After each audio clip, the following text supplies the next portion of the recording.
Okay mga kababayan, Chris Ulo po at welcome back po ulit dito sa ating YouTube channel. Happy Sunday po ha, saan man sulok ko kayo ng mundo naroon ngayon.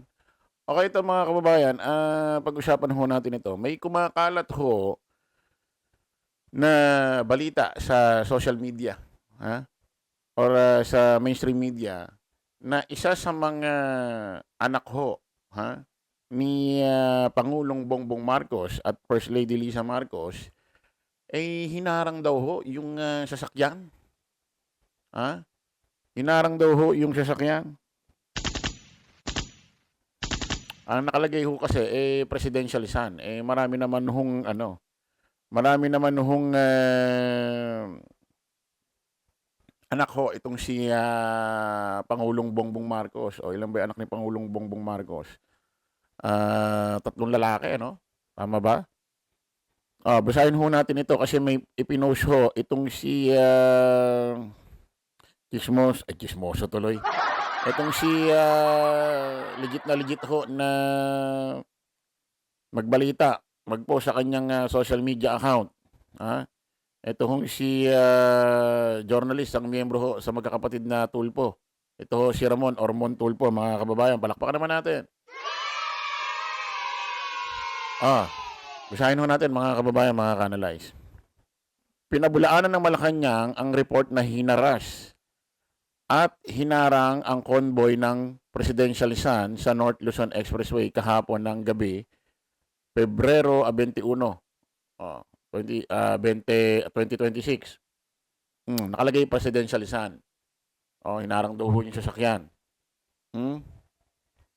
Tuloy natin. Ayon sa report na nakalap ng dating Inquirer Ace reporter na si Nancy Carbajal, bumaba ang 15 na lalaki na nag-block sa convoy ng Presidential Sun. Ang mas malaking convoy ay nagharang ay nakarehistro sa Bulacan Provincial Government. Nako po. Tuloy natin. Nakakatawa ang Presidential Communication Office, PCO, sa pag-deny ng report ni Carbajal. Kilala yung naggumawa ng report, si Carbajal. Naririnig niyo naman siguro yon. Reporter na si Carbajal. Mas lalo nilang pinalaki ang balitang road rage sa NLEX. Si Nancy ay award-winning journalist ng Inquirer. Naririnig natin yan. Na nagbunyag ng pork barrel scam ni Janet Lim Napoles. Maaring sakay si Bulacan Governor Daniel Fernando ng convoy na humarang sa convoy ng Presidential Sun. Lagot ka sa kayabangan mo, Gob. Nako. Ang dokumento na nasa ibaba ang nagpapatunay na hinarang nga at hinaras ang Presidential Sun convoy. Nako po.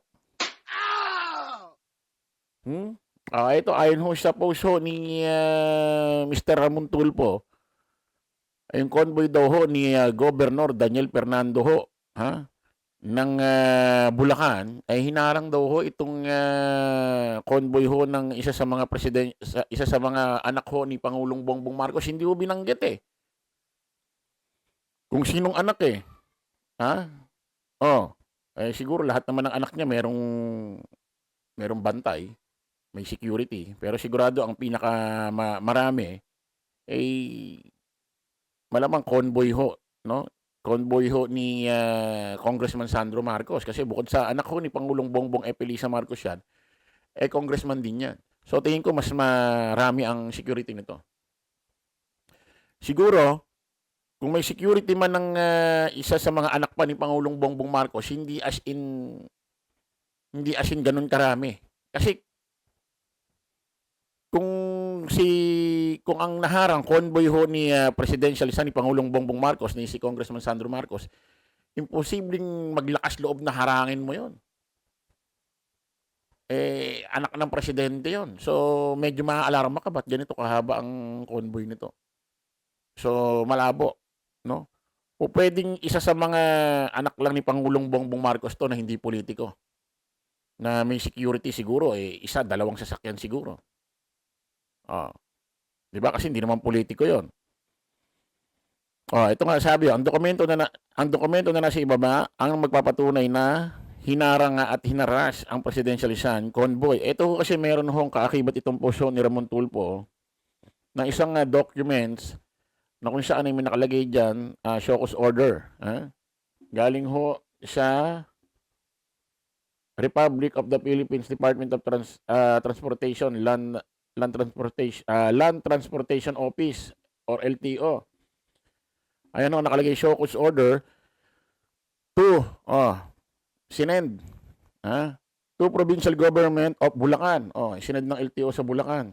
Basahin nga natin, medyo mahaba pero basahin natin konti, nakakaduling Mahirap talaga pagka ongoing pa senior na eh.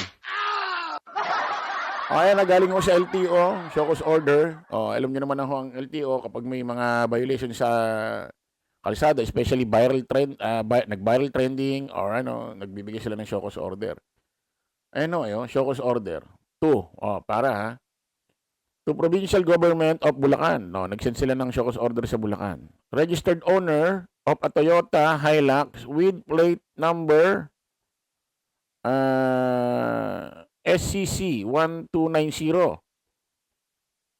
10 MacArthur Highway, Ginhawa, Malolos, Bulacan. 3000.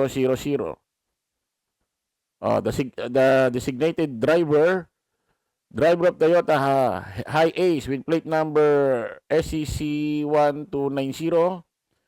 This reference to the investigation being conducted by this office in relation to a reported road rage incident involving a convoy of 4 vehicles. Namely, a Toyota Land Cruiser with plate number DBP 8966. Toyota Hilux with plate number SCC 1290. A Toyota Hi-Ace with plate number SAA 1466. And other Toyota Hi-Ace with plate number NGR 1898 against a single Toyota Land Cruiser with plate number NFX 2938. Isa lang, hindi convoy. Ayan against. Binanggit yung mga Toyota Hi-Ace, di ba? 4. Against. Ibig sabihin, ito ho yung hinarang nila. Single Toyota Land Cruiser with plate number NFX 2938 B5. 4 na Hi-Ace, Toyota Hi-Ace, ang hinarang nila, Toyota Land Cruiser. Hindi convoy ito. Pag sinabing convoy kasi, Ramon Tulfo, ang convoy yung humarang kasi marami sila eh. Sunod-sunod convoy nga eh. Gulo mo. Pero pag isa lang ang sasakyan, hindi convoy yun. Maaaring hindi si presidential son Congressman Sandro Marcos ito. Kasi siguradong hindi lang isang sasakyan ang naaandar, may mga kasunod. Maaaring may security rin ito sa loob, may driver, pero hindi convoy. Malamang hindi ito politiko, hindi ito anak ni Pangulong Bongbong Marcos, Elisa Marcos. Isa lang sa mga anak niya. Kaya isang sasakyan lang, although may security sa loob. Ayan yun. Binanggit yung 4 na Hi-Ace, Toyota Hi-Ace, tapos nakalagay against a single Toyota Land Cruiser with plate number NFX 2938. Tapos wala na binanggit na sasakyan. So single lang, hindi siya convoy.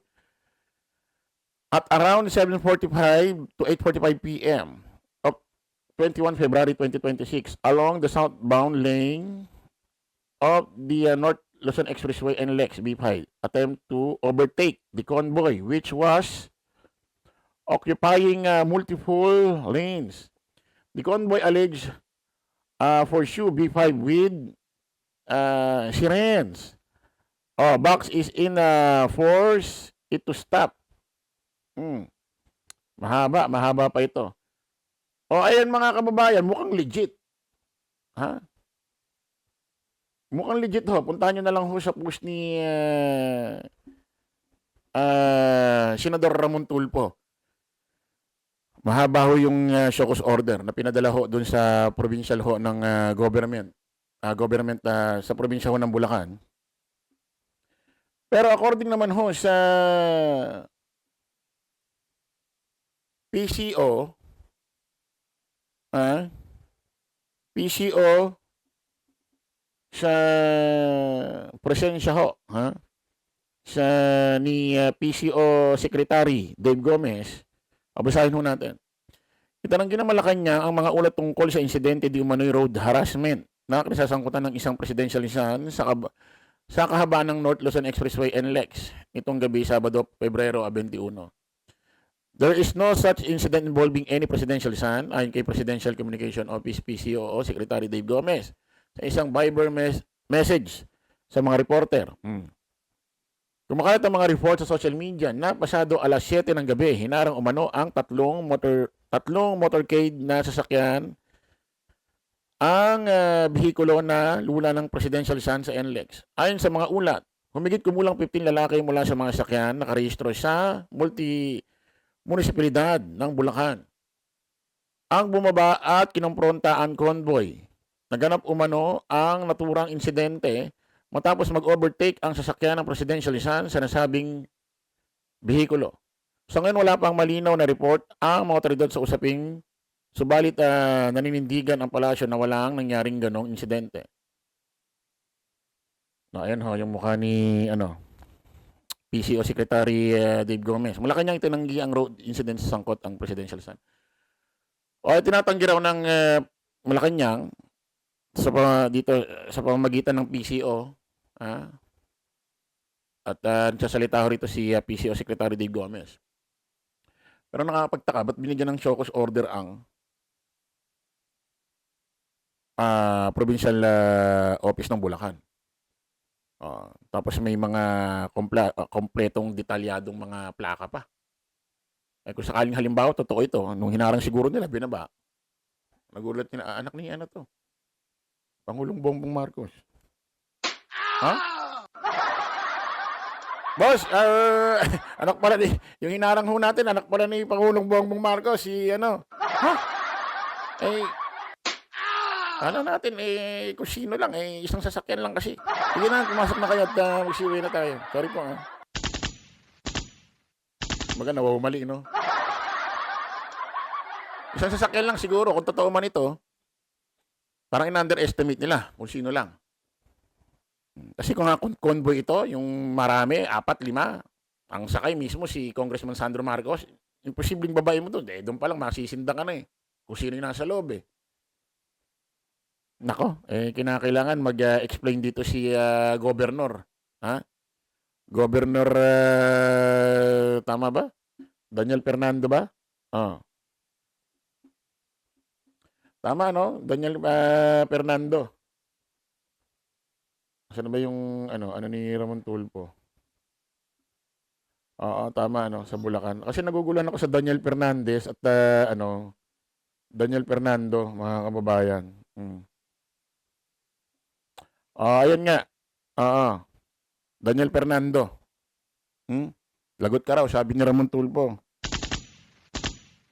So, abang-abang tayo rito, mga kababayan, dininay ng PCO, dininay ho ng PCO, sa pamamagitan ho ni Secretary Dave Gomez. Kapag hindi totoo, ibig sabihin, walang mga video dashcam na lalabas. Okay mga kababayan, kita-kita ulit tayo sa panibagong vlog. Happy Sunday po. Maraming salamat. Bye-bye.